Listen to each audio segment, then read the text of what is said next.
welcome back to another episode of the Catholic Buzz podcast. Thanks for joining us today as we continue on in our 5th season of the Catholic Buzz podcast. My name is Father Daniele, and I'm joined today by Josh Sullivan. Hello. Welcome to you, Josh. Thank you. It's just me and you today. Yeah, we got no Matt. We have no Matt today, and the good news, though, for Matt and his wife, Teresa Marie, have welcomed another child into their life, into their family, David. Yeah. And for those of you counting at home, this is the second child that Matt has had while we've been on our podcast, right? Yeah. But it's his 6th child. Overall. Yeah, it's his 6th child. So they got little 6. baby boy. Yeah, they got 5 boys and one baby girl. Yeah, that's right. I think Anna Rose was born a couple seasons ago. Yeah, that's right. That's how we judge it. Anyways, we wish Matt all the best, right? And we pray for him and his wife and his family. So today it's just me and you, which, doesn't really appeal to our younger female audience. Well, and probably the intellectuals either. That's either one. But we're going to have fun doing this. So. We're going to have fun doing it. So we're already into the season of Advent, yeah. right? So we're in our first week of Advent. And you know what? I must say, I really enjoy Advent. Yeah. It's a different feel too. I think I grew, as I get older and more wiser maybe, learning to love Advent in different stages of my life. Yeah. At one time as a child, I loved it because that meant I got to write my letter to Santa Claus. Yeah. The decorations came out. We always kind of went by the tradition of you don't decorate until the first Sunday of Advent. We could get the tree, we could get all that kind of stuff. But eventually it gets to the point of where... you can finally celebrate Christmas. But as a child, but then as an adult, I start to understand a little bit differently. And even just this last couple of seasons, I'm going to say, I'm starting to understand Advent even as we've dived in the Catholic Buzz podcast, actually, deeper into what kind of season Advent is in the church. I found my own Advent becoming different. You know what I mean? You challenged us on one of the Sundays about taking the Advent more as an opportunity to prepare yourself for Christmas the way that we do in Lent. Yeah. And so it becomes a different kind of a thing, you know? Yeah, I agree. I honestly believe that we take Lent so seriously. Like Lent is like, people are like, really like, no, I can't eat that. Yeah. I gave it up for Lent. They crack it down. Like and then Advent kind of just goes by. It's like, oh yeah, it's a countdown. Every candle we light on that wreath is just like 1 week closer to Christmas, right? Yeah. But Advent is a really great time of preparation. And even in my own life, like I've come to appreciate more Advent as I've journeyed through many Advents, right? Yeah. Like also for me at one point, it would have been like, yeah, it's just like sort of a countdown. Now the church is purple. Yeah. A couple more weeks. Yeah. A couple more weeks till Christmas. Yeah. Then there's that standout pink candle, right? Yeah.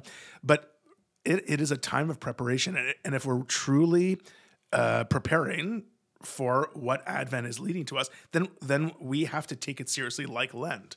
Yeah. So that's why, yes, I did challenge people, like give something up for Advent. Yeah. Like give something up that's sort of impeding your spiritual life and then replace it to fill the void. Like pick something to replace it. Whether it's like, you know what, today there's so many great online resources for like daily Advent reflections. There's the Hallow app, the Ascension Press app. There's people online just giving different reflections. Yeah. Like read a daily Advent reflection. Our parish puts out an Advent prayer calendar. You can pray for the same intention every day. Like there's just so much that you can do during the season of Advent, but oftentimes it's like filled with Christmassy things. Like, oh, we got to go to this office party or this Christmas party. We got to write our cards. We can't mail them this year because Canada Post is on strike, but we have to do our Christmas shopping, our Christmas baking, our Christmas decorating, our Christmas this and that. That it's like Advent is always lost because it is a busy, busy time of the year, but we miss out on the grace. It's a preparation for Christmas, but more in the material sense of the word than it is the spiritual sense of the word. And I think changing it from the material sense of the word to the spiritual sense of the word, I'm getting so much more out of it, and we're only in like a couple of days into Advent, and it's a different sense. And I think that's what helped me to reflect on too, kind of some of the stuff we're going to talk about today is just about Advent and why we, as I'm diving into the readings a little deeper, as I'm reading into questions kind of popped up in my mind. You know what I mean? Like, why do we always focus? Now, we've talked about this on the podcast before. During Advent, the first half of Advent is focused on Jesus' second coming. And then the last half of Advent, or the after 17 days, the last part is all focusing on Jesus coming at Christmas time, correct? Yeah. Like this year, Advent, yes, the first 17 days, we're going to focus on the second coming of Jesus. It depends on how the calendar falls. Yeah. On December 17th Is when the is switch. when we switch. It just happens that Advent started December 1st, right? Sometimes it starts November 29th or whatever it is.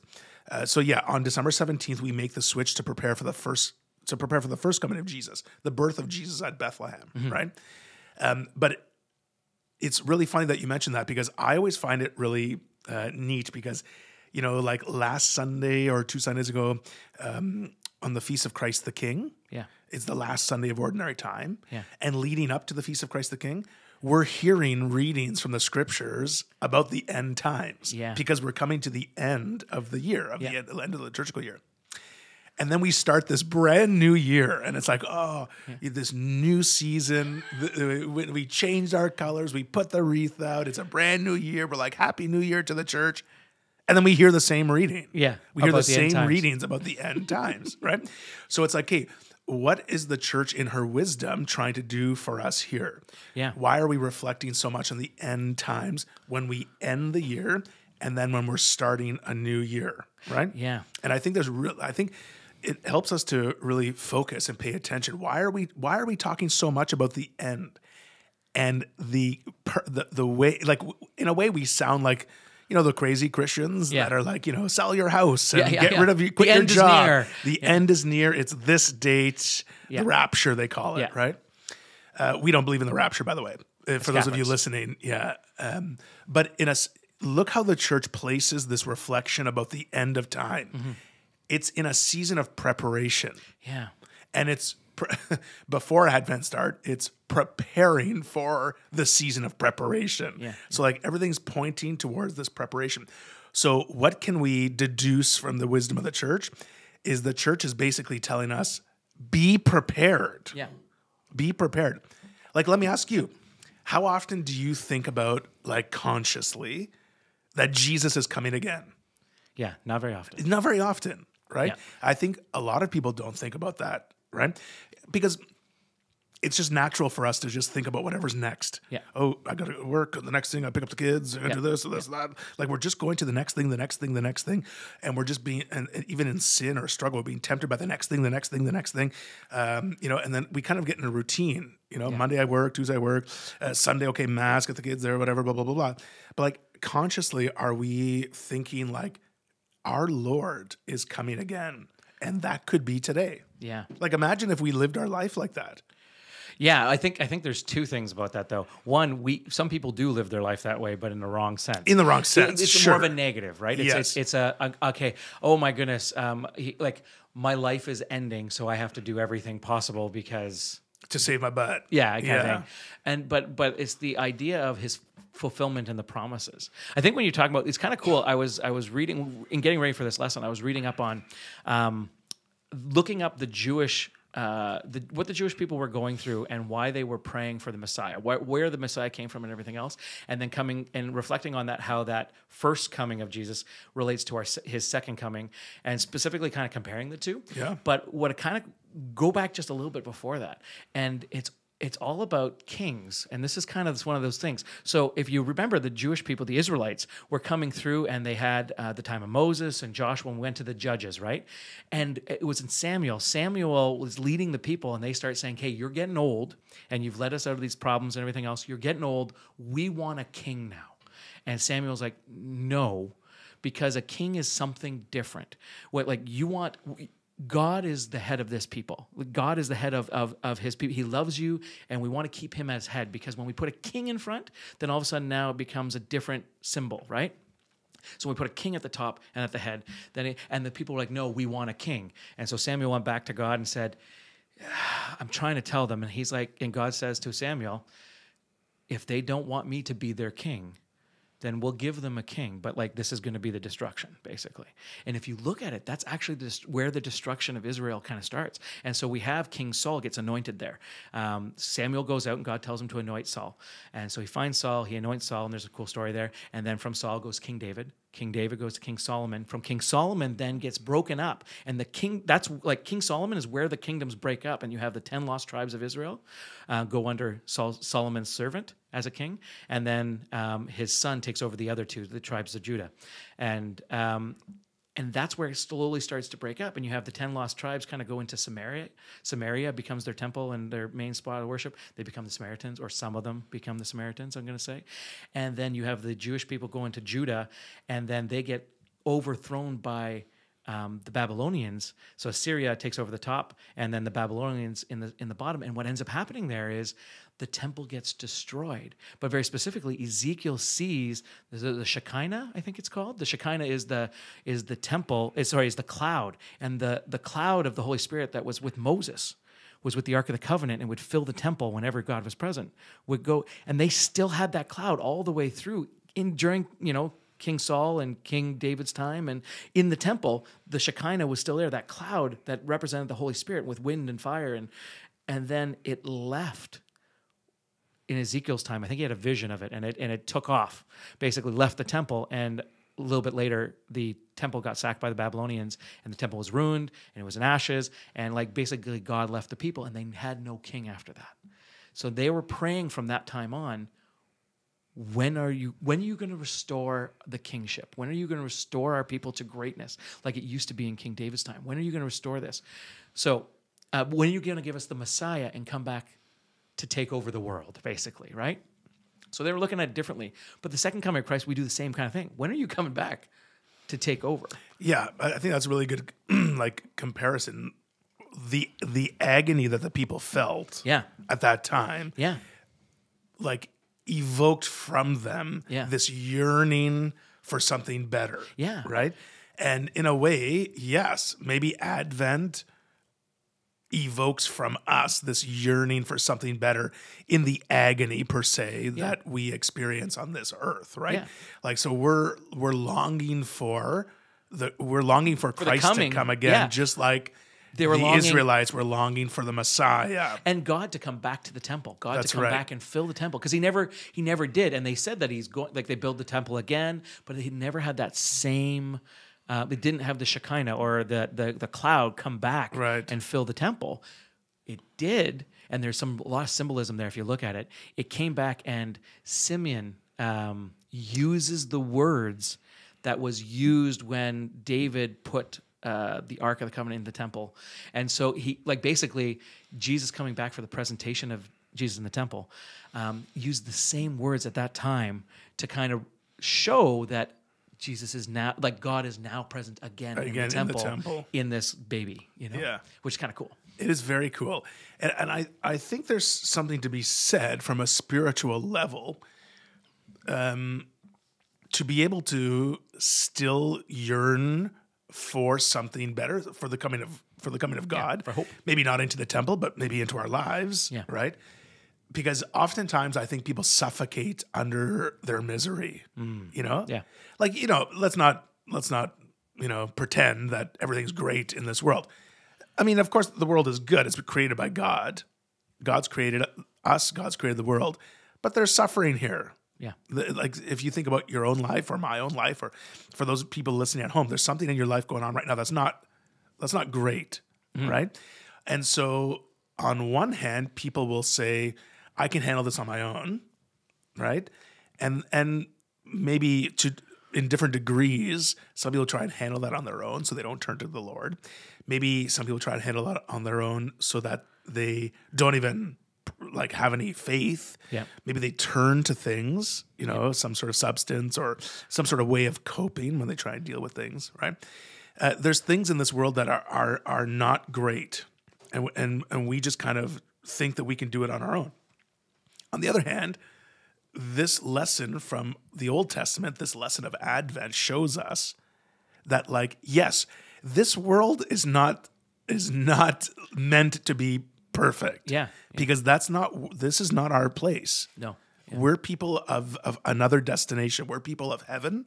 We're people of eternity with the Lord. Yeah. So in our hearts should be the same desire that those people had, right? And it also should remind us, it should give us hope it should remind us of the hope that Jesus gives us. Like this suffering or this pain or whatever we're going through now, this imperfect thing is not forever. No, in the second coming, I think one of the cool things is that when we celebrate Christmas, we're not just celebrating the birth of Jesus. We're not celebrating the birth. We're celebrating the fulfillment of the promise of the Old Testament. Yeah. So the Old Testament people, not the old people, the Old Testament people waited for 500, 600, 700 years. I mean, before that, long before that, but it was after that the Shekinah left the temple. They had 600 years roughly around there. I think it was 580 AD, somewhere around there. That the Spirit of God left, and then they prayed, okay, for how long, Lord, are you going until you come back? But they prayed for 500 years where they had no hopes, no signs necessarily. They had a lot of prophets come in. Some kings tried to restore orders and everything else, but it went to hell in a handbasket, quite literally. And not a lot of people know from the time of King Solomon. I think a lot of Catholics probably don't know the time of King Solomon because we remember the stories more than we remember the scriptures. And so there's something called the Maccabees somewhere in there. There's a couple of prophets that said some stuff, and then Jesus. You know what I mean? And that's kind of the time that's lost in a lot of, in my own experience anyways, a lot of Catholic tradition, our lives. So Solomon, a bunch of stuff happened, and then Jesus. But that 500 years, they were longing and waiting for the Messiah, but with the hope. And there's something cool about that because we know that promise was fulfilled. And so that's the celebration of Christmas, is the promise was fulfilled through the baby, through Jesus. That promise was fulfilled. But that kind of gives us then the hope in Advent for the second coming. Because imagine the first time your buddy says, hey, you don't know this guy from a hole in the ground, but I'm going to meet you in the parking lot to, give you free Dairy Queen or something like that.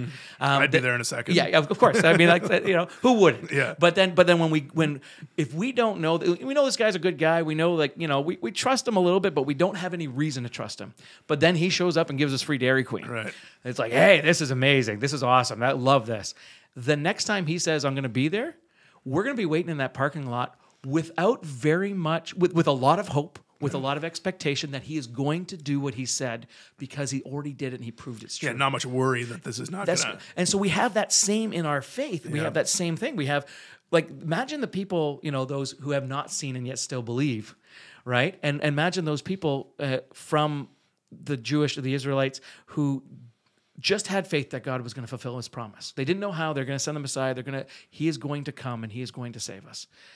They didn't know how, but then he did. And so we aren't celebrating that so much as now we have the hope in Advent that he said he was coming again in a second coming. And we don't know how, we don't know when, we don't know any of that stuff, but we know he is going to do it because he said so and he proved his promise the first time. Yeah, and isn't it similar though? When the Jewish people, they were kind of disappointed when Jesus was the Messiah, right? Yeah. They were kind of like, this is not who we were expecting. Because remember, going back to the whole, this guy was going to save us from our suffering, right? Yeah.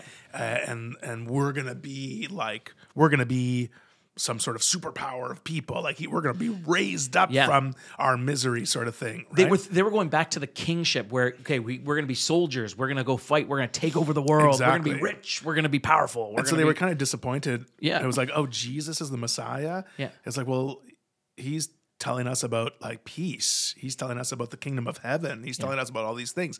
And, to eat his flesh. They're like, how, this is not who we were telling expecting. us to Forgive. You were trying to be friends with the Samaritans, trying to be, all that stuff. But I'm wondering if maybe in the same sense, maybe this is a reason people are sort of falling away from the practice of their faith today. Okay. Yeah.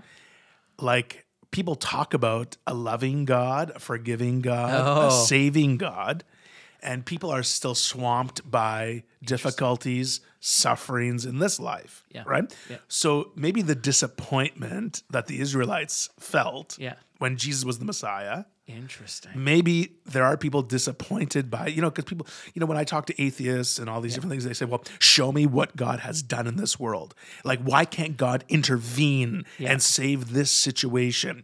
Why do you spend your time praying when, whatever, that's it, all in my ears. What I hear hurt. Yeah.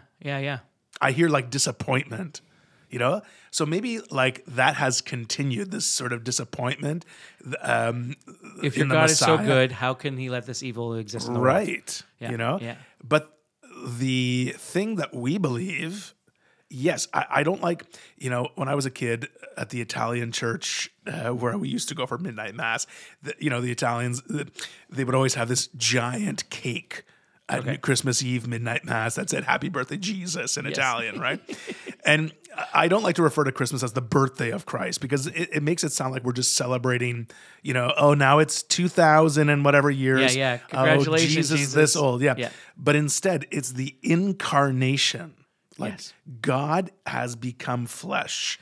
Right? Promise was fulfilled. The promise is fulfilled. And that's what we're celebrating. Yeah. Exactly. Yeah. And I think the more that we celebrate the promise being fulfilled, the incarnation, then we would point towards the other promise that Jesus is going to fulfill. Yeah. Our salvation. Yeah. Like Jesus, we don't go to heaven by our own merit. No, yeah. Right? No, yeah. Like Jesus takes us there. Yeah. And Jesus promises us that there will be a day when he will return. So if we're satisfied and not disappointed by the incarnation, by the fulfilling of Jesus' first promise, then we should be living in such a way that we're hoping in anticipation for the second coming. Yeah. Right? But our lives should point to that. I think God gives us the opportunities too. When we talk about suffering, when we talk about struggles, when we talk about disappointments, when we talk about whatever the case may be, God gives us the opportunities. I know in my life, there's been lots of times where I've had to trust, and it's almost an unwavering faith in God, just that he's going to come through with the promises that he's promised.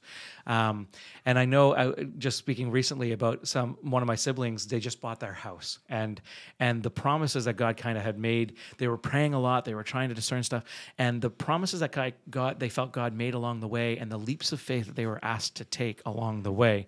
It was really interesting to see kind of God's hand at work in the last 3 or 4 years in that situation. And in my own life, I have other situations just like that, where in my own personal life with me and Chrissy, looking at the ways, like I went on disability, I got really sick one time, couldn't walk, was never going to be able to work, all that kind of stuff. And then it took a lot of faith to get through that time and that era in my life.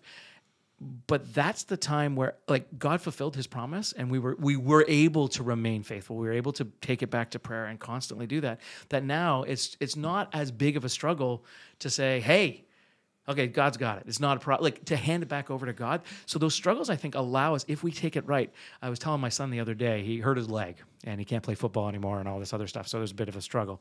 And we were discussing, and we talked. I said, there's 2 ways to get through a struggle. One of them is to say, well, I can't do that, so you just give up. And then the second way is to say, okay, Lord, how is this struggle going to make me stronger? How do I get strong? Like, how do you want me to grow to get to the other end of the struggle? And if you look at it through that lens, neither way necessarily is right or wrong, I don't think. One of the ways, I use give up. It's not necessarily give up, but just accepting the situation it as. And sometimes that is the proper way. Just, okay, I can't do anything here, Lord. I just accept it, and that's hard enough. But the other thing is saying, okay, Lord, how do you want me to grow through this struggle? How do you want me to push through it? How do you want me to accept it so that I'm a better person on the other side of the struggle, whether it be a 5-day struggle or whether it be a year struggle, whether it be a 5-year struggle, whatever that is. And if you can say, okay, Lord, I give this up to you, and show me how you can make me stronger. Maybe that's patience. Maybe that's just acceptance of God's will, and just saying, I understand that your will is going to be the best thing for me in the end. Yeah, and that goes along with believing that God has something in store for us, right? And I think that goes along, like, if we're people of faith, then we're people of the promise as well. Yeah. Right? And our hope is in the Lord, whatever that's going to be. That's the thing. I think that, Christians maybe live their life on the sad side a little bit, like the gloomy side a little bit, right? Yeah. But we're people of hope. Yeah. We're people of faith. Like, when a door closes in our life, like God is opening another opportunity for us, right? Yeah.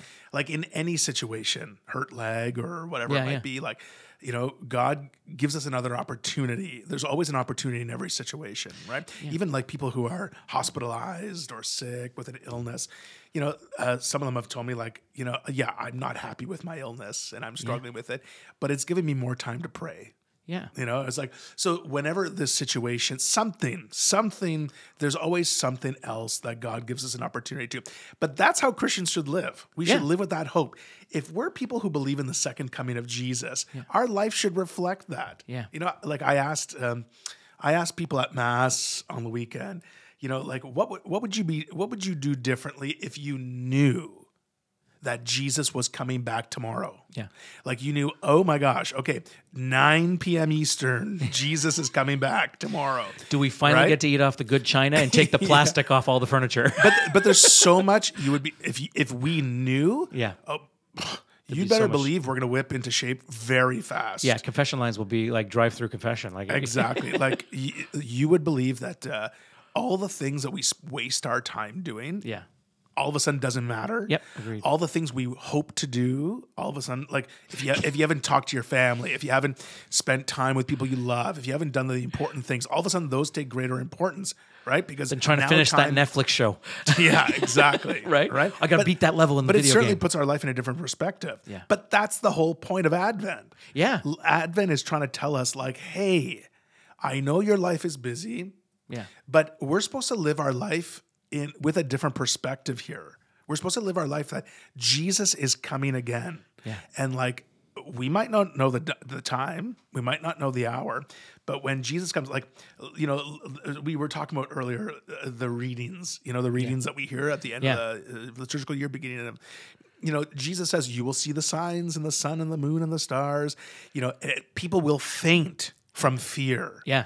Do we want to be people who faint from fear? Or do we want to be people who, Jesus says, raise your heads? Yeah. In that reading from the Luke's gospel.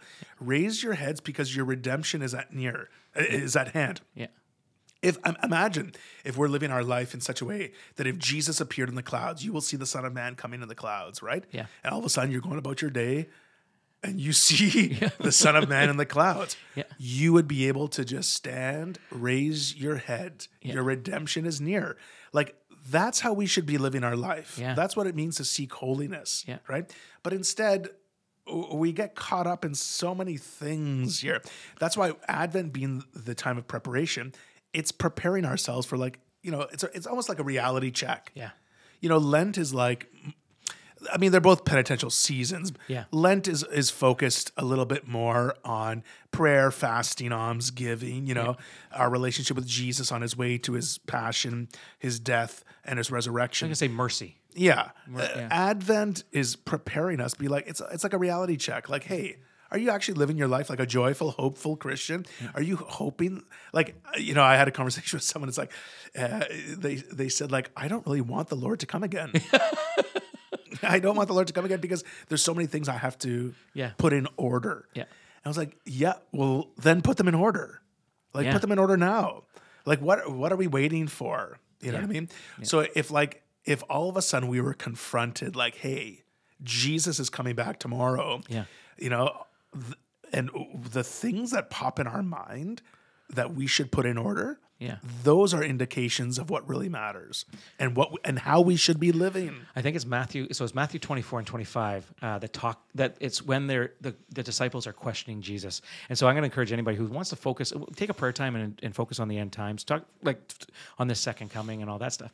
Read chapter 24, and it's Jesus talking about the end times, but then he does use all the parables in 25, I think it is. And that 24 is where he says, and I think we talked about this on the other podcast, was talking about people can't even get off the roofs to come inside. Like, it's going to be wherever it is, everyone is going to see the second coming. And woe to the pregnant women and the nursing babies and the nursing mothers. And I was thinking about that. And I was praying about that, thinking like, wow, the pregnant ladies, I'm going to suggest that they're never going to give birth necessarily at that time. You know what I mean? Not that they're going to die or anything else because it's the second coming, but that they might not get to experience the same joy from raising a baby that might be, or the nursing mother, and that, like, you won't have time to even look for your baby. It's just going to be like, now's the time, now. you know, which is kind of an It's interesting. now and nothing else matters. And except- nothing else matters. Exactly. Yeah. And that's, I think, if we're going to spend our season of Advent doing anything, that is a noble thing to reflect on. Yeah.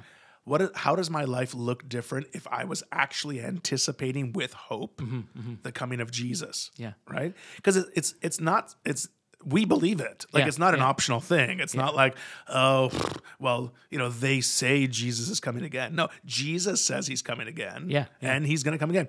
Just like he fulfilled the first promise, he's going to do the second as well. And actually, the promise he's going to fulfill at the second coming is actually the promise of our salvation. Yeah. Because when he comes, that's it. Yeah. Yeah, we're done. That's it. We're done. And now we live in this new Jerusalem. Yeah. This heavenly Jerusalem. You know what I mean? And we live with Jesus for eternity. There's no more decisions to be made here. It's done. Exactly. We don't. No more guessing. That's No right. more- So if we don't want Jesus to come, Yeah. or we don't believe that Jesus is coming again, Yeah. right? Then what we're saying is we don't want the fulfillment of the promise. We don't want the fulfillment of Jesus' promise of salvation for our lives. We're happy enough here. Yeah. Yeah. Which doesn't seem like true happiness. Okay, in that I think it's Matthew 25 where he talks about the parables of the oil and the virgins and all that kind of stuff. But one of them is the sheep and the goats, and he's going to separate the sheep from the goats. But I was listening to a farmer talk a little bit about why do they separate sheep from goats, and one of the biggest reasons is that goats, when you put sheep and goats in a herd together. They would normally herd the goats and sheep together, and then they would bring them into the sheepfold at night. It's called, and they would separate. They'd actually put a barrier between the sheep and the goats, because when they become confined to a small area, goats become real mean. They start kicking and headbutting, and specifically to the sheep. And so they would do that. They would separate the sheep from the goats at nighttime, and the sheep. It was like, you guys are the good ones that are nice and calm and everything else, and you guys, the goats, we got a little more stuff to figure out here. But they're the ones that are kicking and screaming and a little bit like more, if you ever dealt with goats, sheep are a lot easier to raise. Goats are the problem. And so the idea being, we want to be sheep, not to be weak, meek, and follow, but specifically to follow the direction of the shepherd, and to know that we don't want to have to be like when you try to put a goat in a pen and then he gets out again. Like, you don't want the shepherd to be trying to, no, I told you where you're supposed to go here. And like, no, that's not me. That's, like the excuses that come with it. And no. Put your house in order so that you're a sheep, so that when he looks at you, he goes, "Oh, good job, well done, faithful servant." Yeah. You know what I mean? Versus looking at the goats, going, "Okay, gotta whip this one into shape," like at the second coming. So It's true. So if someone still, we're into the first week of Advent, but if someone still is reflecting a little bit what to do for their Advent journey, yeah, I would say a couple things. Number one, I would give something up right away. Yeah. Because fasting mixed with prayer is like a superpower of grace, right? So fast from something. Maybe it's food, maybe it's something. Maybe it's screen time. Maybe it's, I don't know, whatever it might be that's impeding your spiritual life. Yeah. It would be a good thing to fast from. Then, of course, to replace it with something to fill the void, because you don't just want to twiddle your thumbs if you're giving up Netflix or something like that, right? Yeah. But the other thing I think worthy of reflecting on, and of course, maybe a daily Advent reflection would be something to replace it with. But the other thing to reflect on is the second coming. yeah, What does it mean that Jesus is coming again? Does it make a difference for me that it's not today and maybe it's next year? Does it make a difference for me that it's not tomorrow and maybe it's in 30 years? Jesus says, be alert. yeah, Be prepared, be alert at all times. Yeah. Right? Like he uses that example. I love the example. If you knew the hour when the thief would break in, yeah, And it's such a good example because we do all sorts of things to protect our material goods, but we do nothing sometimes or little to protect our spiritual goods. And I think that would be worthy to reflect on. yeah. It's a good reflection. I was just thinking we have here in Canada, specifically in Gravenhurst, we have a big dump load of snow that just happened, a whole bunch of no power, a whole bunch of that kind of stuff. And that was one of the things that I thought about today as I was reading the news reports, that there's all these people stranded on the highway. There's all these people without water, without hydro, without all that because of the big snowstorm that happened. And I was thinking, oh my goodness, I got to get my house in order. Oh my goodness, I gotta get water. I gotta redo my basement again. So I have 3 or 4 days worth of food. Get my generator stocked again. Make sure that's working. Get gas, just in case something was to happen. It's just being prepared. and this is in the material world of just keeping my family alive. How much more for the eternal world, like the eternal heaven, that I'm going to have to want to prepare myself. I know Jesus in Matthew 24 says, like, from the fig tree learn its lesson. Yeah. As soon as you see the leaves sprout, you know that summer's coming, so you do things to prepare, right? Yeah. With that snowstorm, I was like, I don't even think I have a winter brush in my car. My snow tires still aren't on. So we do things to prepare. This year, give something up. Yeah. Take something on. Reflect on the second coming of Jesus and what it actually means. We have to be people of hope. But we're not going to be people of hope if we're not going to give ourselves chance to reflect and prepare and to take advantage of the season of Advent. Yeah. Well, that's all the time we have today, and probably went over time, but that's what we have when Matt doesn't keep us in order, I guess, right? That's if you have anything to add about the season of Advent or the second coming of Jesus, you can send us an email at askus@thecatholicbuzz.com. You can also like or share this episode of The Catholic Buzz. Or you can leave a comment right on our social media. So that's all the time we got today. So for Josh Sullivan and me, Father Daniele, we'll see you next time on The Catholic Buzz.